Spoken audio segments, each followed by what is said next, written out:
Hi, I'm Meenakshi Shede, critic and curator. I'm here on Berlinale at the opening night at the Berlinale Palast. It's a little quiet now because we saw this fantastic opening night film, No Good Men by Shahrbanu Sadat. So now it's like empty. You've never seen the Berlinale's red carpet this empty, but they're all partying right now. And Shahrbanu Sadat's film is a very powerful signal. It was opening night film.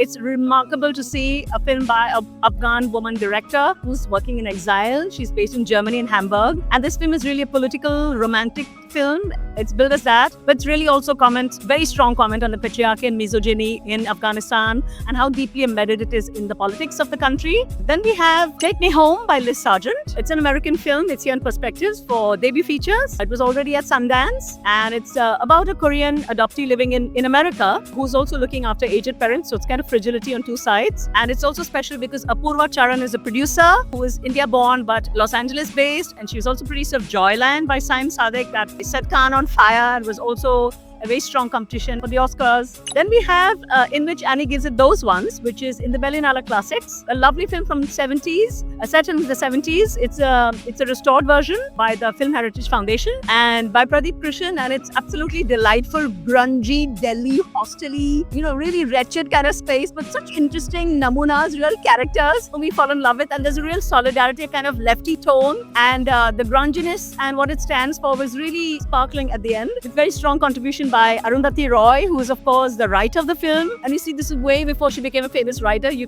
can clearly see the early sparks of her being so good at writing. She's also the production designer. She's also one of the key protagonists of the film. So that's a lot. And it hasn't dated one bit. It's really lovely. Then we have, 3 films in the forum. One is called Members of the Problematic Family by R. Gautam, a Tamil film. It's about a young man who's a bit psychologically disturbed, who dies at the early on in the film. And the film actually reflects on how his family, who's apparently quite normal, they're way more violent, and it really normalizes violence. It's how our society normalizes violence, and it's a very powerful observation, very raw. It kind of reminded me of Paruthi Veeran that we had at Berlin many years ago, also in Tamil. Spectacularly powerful film by Amir Sultan with Karthi and Priyamani. I think it was Karthi's first film. He just come back as an engineer from the US, and it's so raw and hard-hitting that will, for me, always remain a landmark. And this film really explores similar kind of violence also in Tamil Nadu. Then in forum, we also have, a very powerful film by Madhushree Datta, Flying Tigers, a documentary feature, very, very interesting. And it starts off with her mother having Alzheimer's and exploring, imagine that tigers are entering their house, and then segueing into Flying Tigers, which is the name for a US military aircraft that moved supplies from Assam in Northeast India to Kunming in China, and then updating that with more things about exploring issues to do with migration of goods and people in the current time as well. So it's a vast, multi-continental, multi-generation, multi-eras. It's very sophisticated, very powerful, and very original, very Madhushree. Then in forum also there's Frauen in Berlin by Chetna Bora, a 1981 GDR film. It was an Indian filmmaker who studied filmmaking in Berlin, and this is something from that era, really special. Then we also have in Generation, in Panorama we have Sarmad Sultan Kusat's Lali from Pakistan.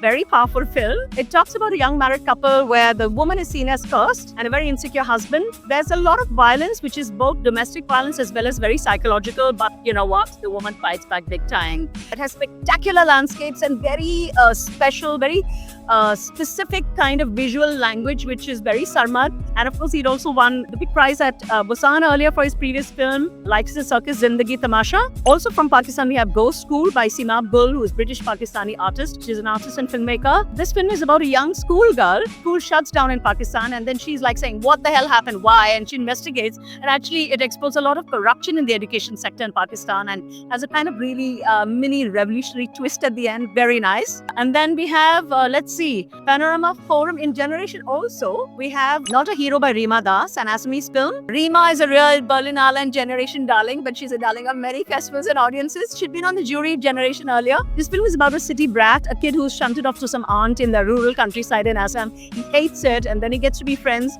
and understands that riches are not necessarily material in a very beautiful way. And then there are 3 short films. One is Abracadabra May Rishi. There is Riding Time by Rupa Gogineni and Farhan Mumtaz. And there's a third film. The Circle is the Center of the Whole by Utkarsh in Forum Expanded. All in all, that's a lot. And I think Indian and South Asian cinema has steadily been, over the years, found a lot of acceptance, especially in Berlin. But this year is really kind of high for point to have Sharbanu Sadat open the festival, but also there are a lot of people on our jury and many sections, a lot of Berlinale talents. On the international jury, we have Min Bahadur Bam, whose wonderful film Shambhala we had 2 years ago in competition. It was thrilling for me that the big film from South Asia in 30 years in competition in Berlin was not an Indian film, but a Nepali one, sitting with minimal resources, but magnificent masterpiece. And he's on the international jury. It's a big proud moment for us from Nepal, South Asia, and the world. There's also Shivendra Singh Dangarpur, who's on the international jury. He's head of the Mumbai Film Festival and heads the Film Heritage Archives, and there's a lot of work in restoration, etc. And there is Shonat Sen, who's on the Berlinale documentary jury. A lot of Berlinale talents being selected. So all in all, it's a very good year for South Asia. Keep you updated very soon.